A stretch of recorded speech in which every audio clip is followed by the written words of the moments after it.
So here is what you missed at PoshFest 2022.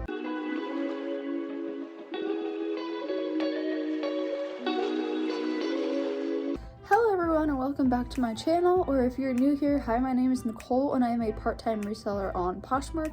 Today I want to talk about everything that was discussed at PoshFest, all the metrics that matter, and all the new hackathon and app updates.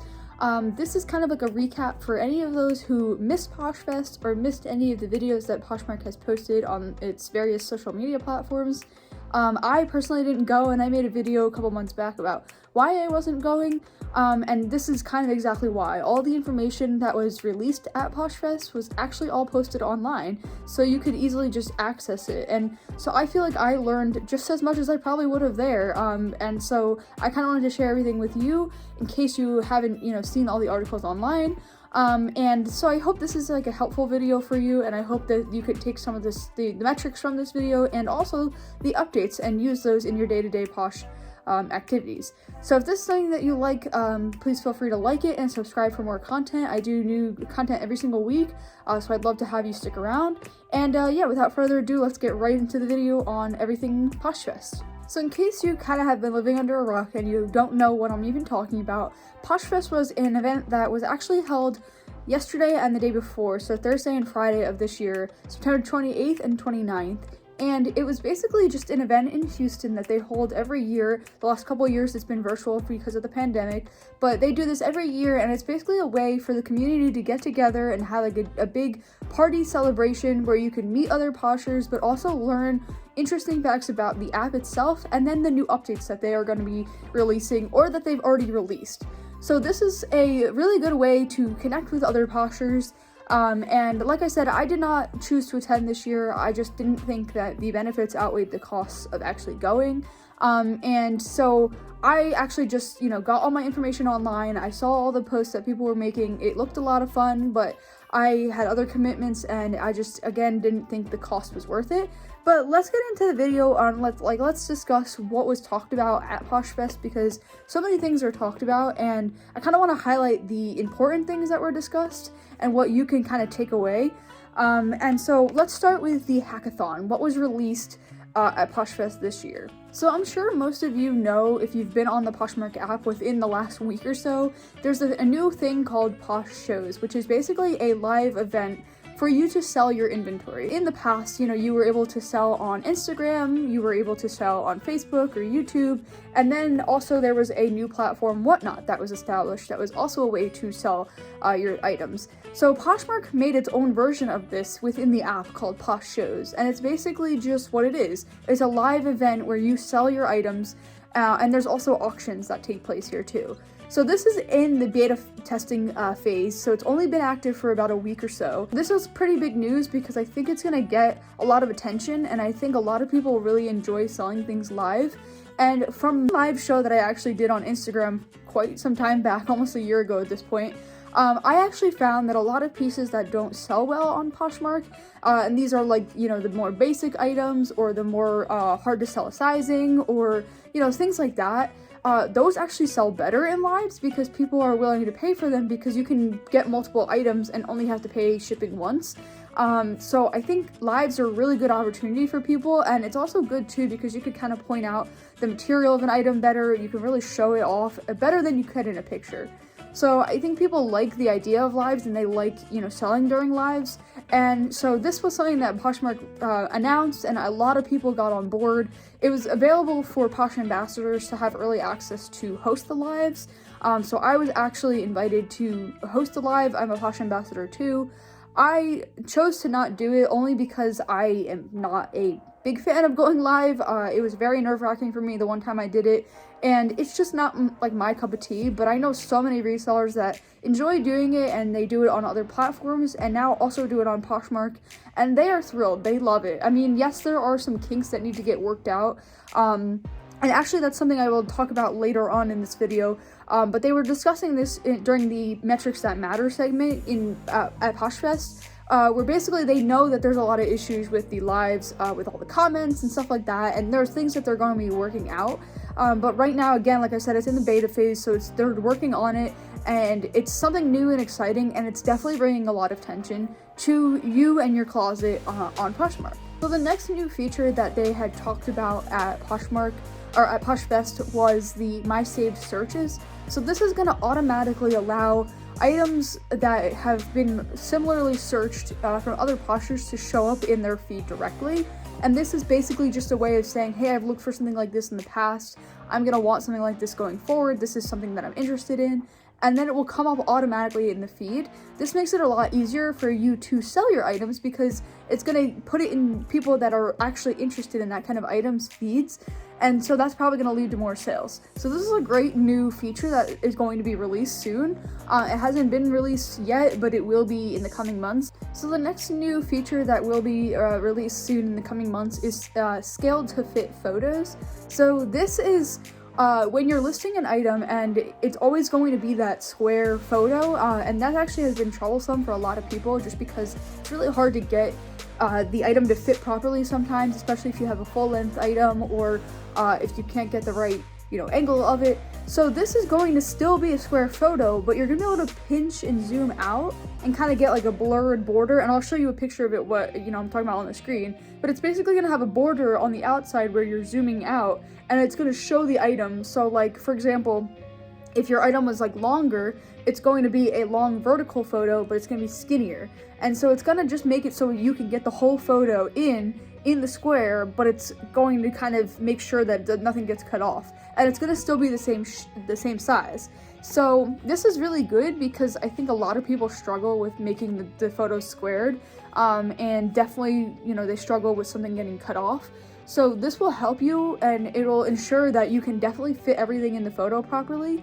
And if you can't, well, you can use the pinch feature and make sure you can, fit everything properly. So this next feature is actually huge, and I think it will help a lot of people, especially those that don't already have a printer.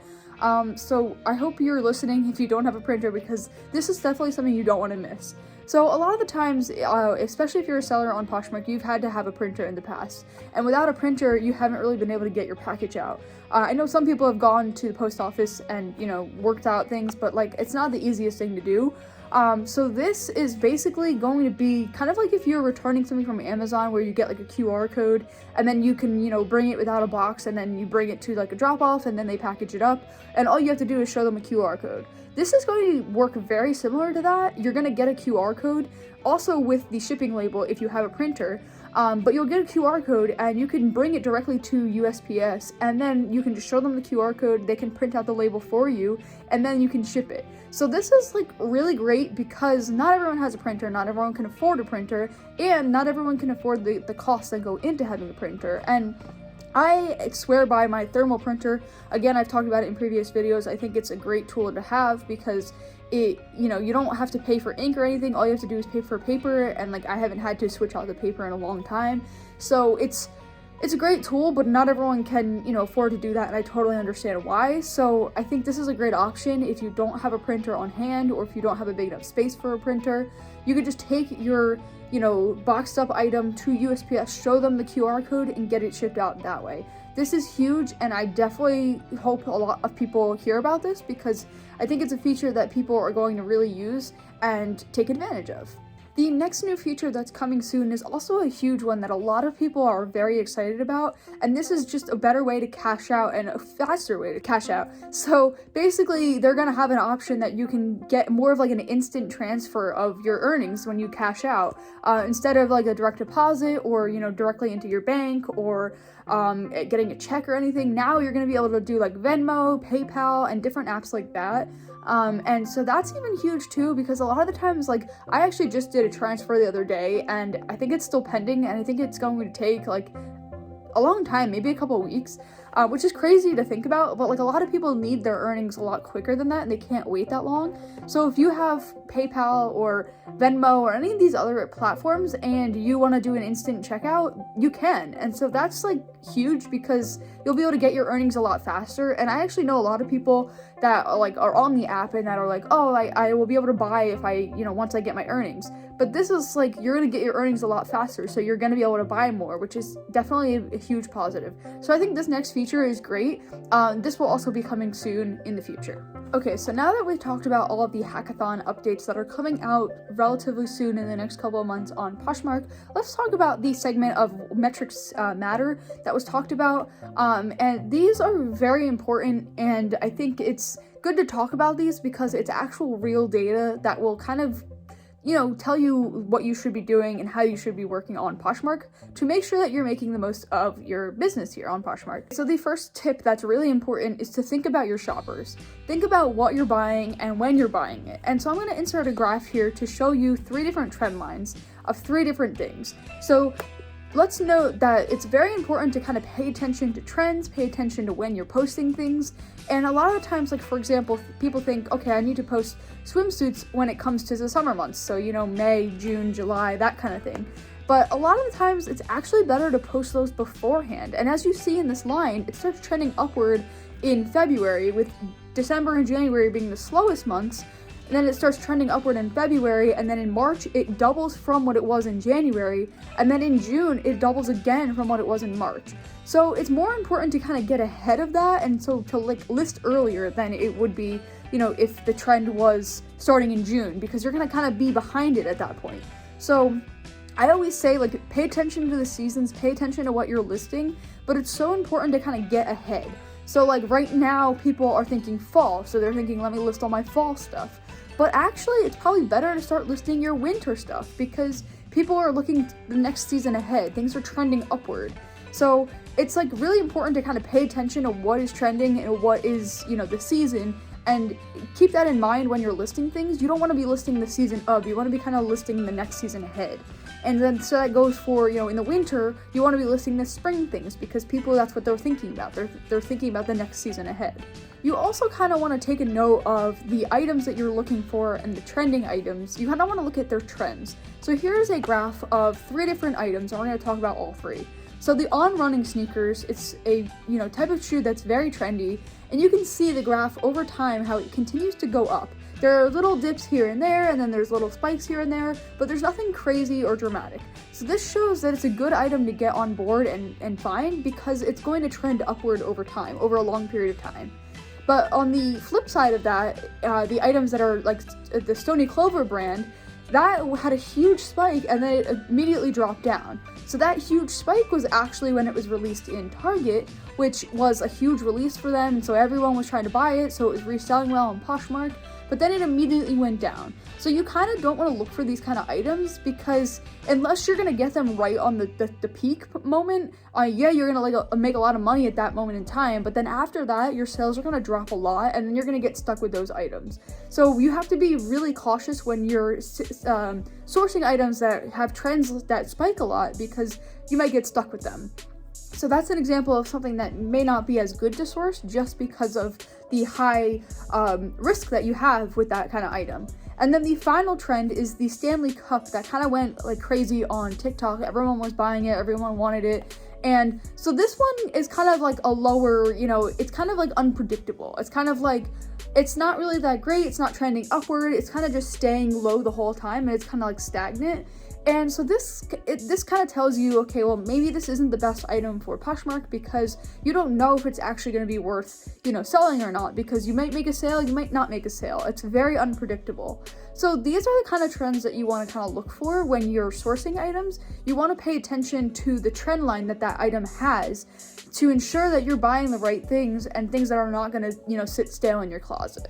Okay, so the next tip that is very important to do is list fresh inventory. So when I say fresh inventory, I do not mean copy listings or, items like just relisting the items. I mean fresh inventory that you've never listed before.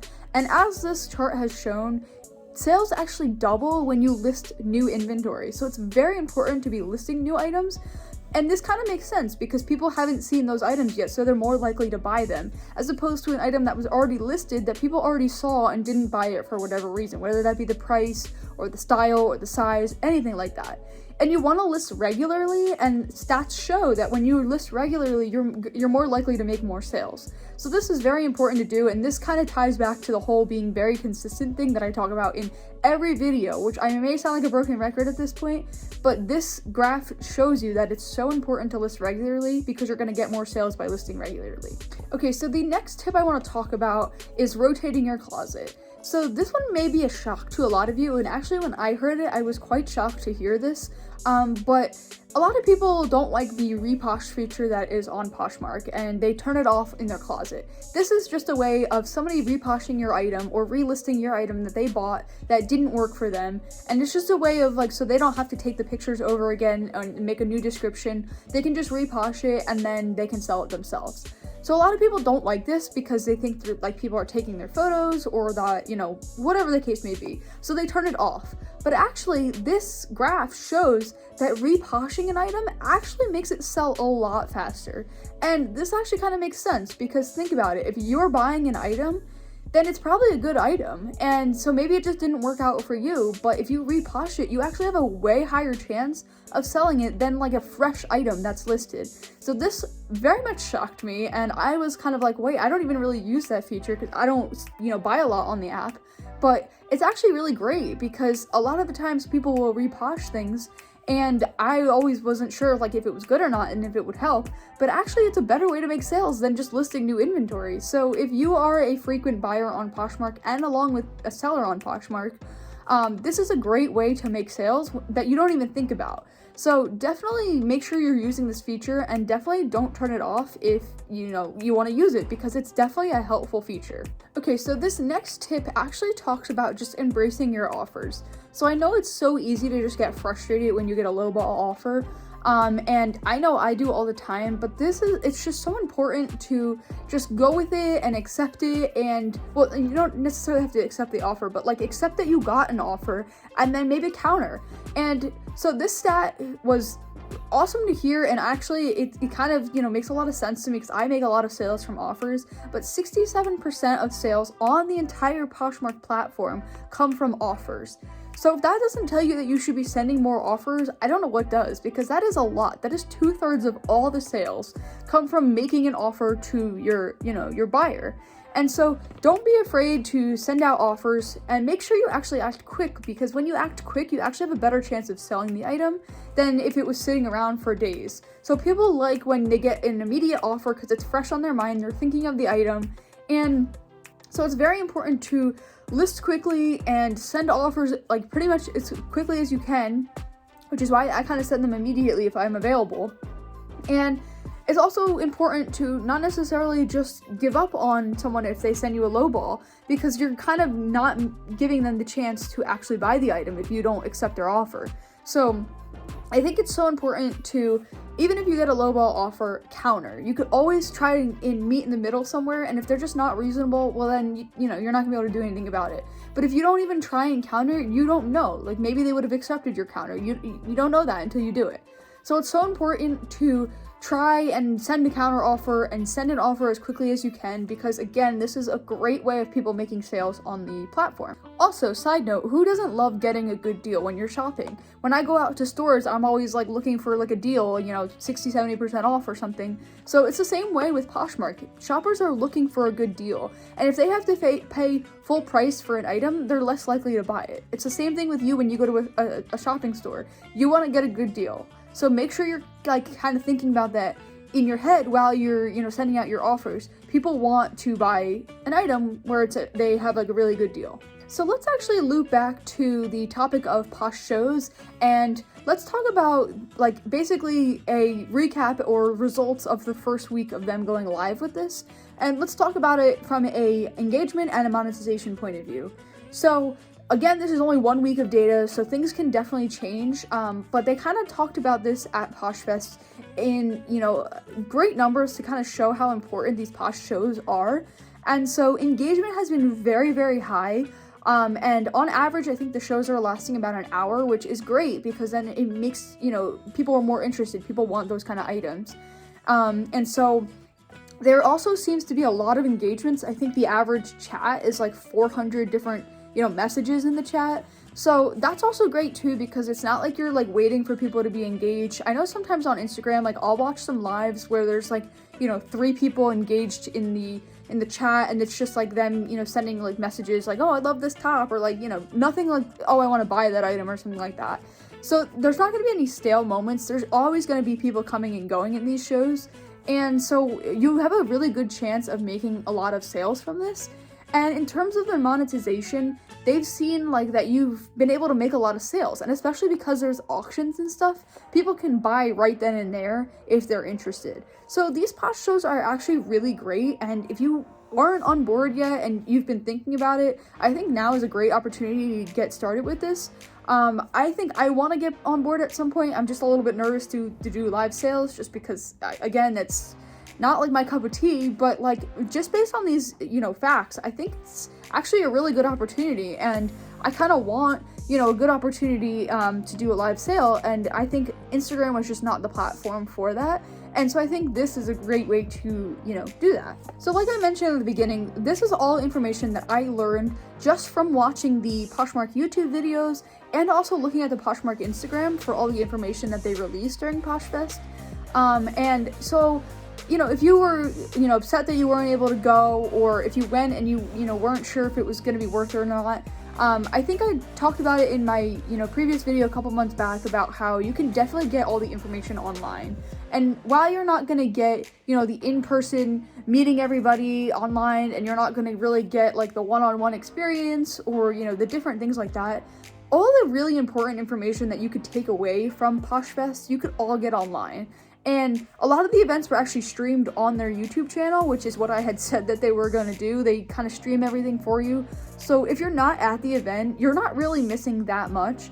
And so I actually think, just kind of catching the recaps as they are posted is a great way to get the information. And also in the Poshmark app and in the Poshmark blog, they actually post all this information as well. So you could also read about it and see, the way the features are going to work. So that's exactly what I did. I just kind of like watched the recaps and went through the videos and kind of took some notes so I could make this video for you guys today, so you guys can learn if you haven't already done that. But I'm curious if any of you have attended PoshFest, or if you attended this year, and if you think you got anything else out of it than, what I talked about in this video. I would love to hear down below if there's anything that I missed, but this was just kind of the surface level of the new app updates that are going to be coming in the next couple of months, and also just some metrics that are really important that you should definitely remember while you're on the app. And so I hope you liked this video, and I hope it was helpful for you. But if you want to see more content, I have a lot of other videos out there on reselling. If you want to see things that you shouldn't do on Poshmark, that will definitely help you out. You might want to click right here. And if you want to see new features that were released recently in the last couple months on Poshmark before all these other ones that were released, click right here. But until next time, I will see you then.